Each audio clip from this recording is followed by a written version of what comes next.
la expresión Dios salvará a todos y que Lucifer tendrá una segunda oportunidad.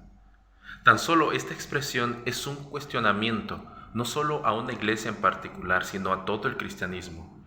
Básicamente empuja a un derrumbe de toda base doctrinal de toda religión. Es como decir que la religión ya en sí misma es un sectarismo por el simple hecho de tener una base doctrinal perdón por la redundancia, basado en la historia. Particularmente es un cuestionamiento incluso a la canonización.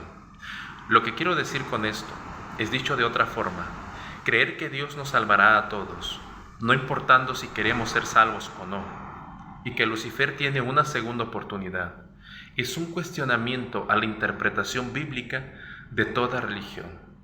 Es decir, que incluso debes de ir en búsqueda de aquellos libros que no están en el canon bíblico, incluyendo los apócrifos, etc., para sostener o buscar esta idea. Es decir, tenemos que reinventar la Biblia o reintentar la Biblia.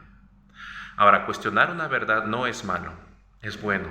Por un lado, la verdad debe ser cuestionada, no para dudar de ella, sino para que ella misma se reafirme.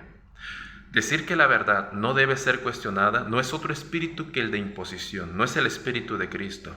Debemos permitir el cuestionamiento, repito, no para dudar de la verdad, sino para reafirmarla. Ahora, vayamos al caso de nuestro mensaje, el mensaje de 1888. En realidad, este mensaje pertenece a todo ser humano, es herencia de todo ser humano, no es propiedad de ninguna religión. Nosotros creemos que el mensaje de 1888 es aquel en el que se hace uso de la libertad de elección. Y también creemos en él por el testimonio del espíritu de profecía, la inspiración de Elena G. de White, que nos dice que este es el mensaje que Dios envió a su pueblo por medio de los mensajeros.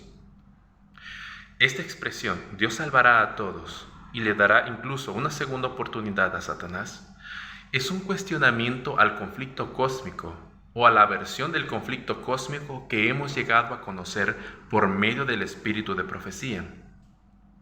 Es decir, creer en esto, universalismo, es prácticamente abandonar el testimonio de Elena G. de White.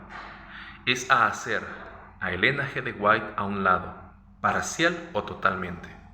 Porque el espíritu de profecía nos da un panorama del conflicto cósmico, el conflicto entre el bien y el mal. Con esta doctrina diferente, el conflicto tiene otra versión de las cosas, otra versión de las profecías, otra forma de interpretación.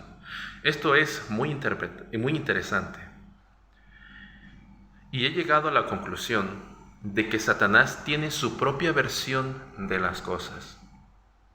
Creemos que el conflicto cósmico tiene que ver en cómo es Dios y cuál es su carácter, y también en cómo es Satanás y lo que Satanás está haciendo para tratar de atribuirle a Dios sus propios rasgos de carácter: mentira, violencia, venganza, pero también que existe el pecado para siempre.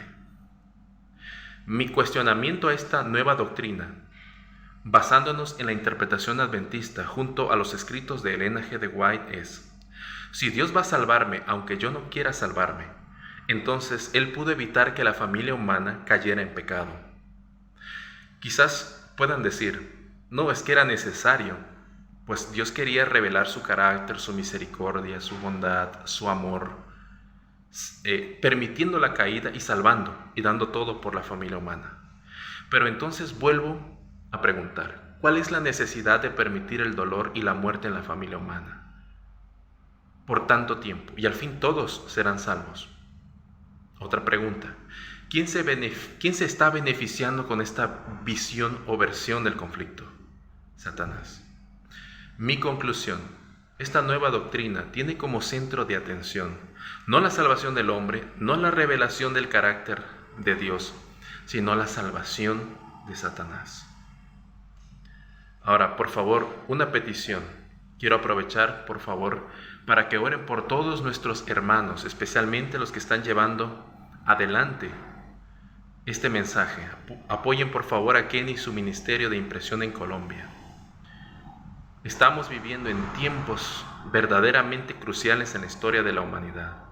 El mundo tal como nosotros lo vemos parece normal, pero a nuestro alrededor se lleva a cabo una batalla que finalmente es en nuestra conciencia, en la cuestión de cómo es Dios, quién es Dios. Oren por nuestra iglesia, oren por nuestros ministros, oren también por este servidor. Muchas gracias, bendiciones.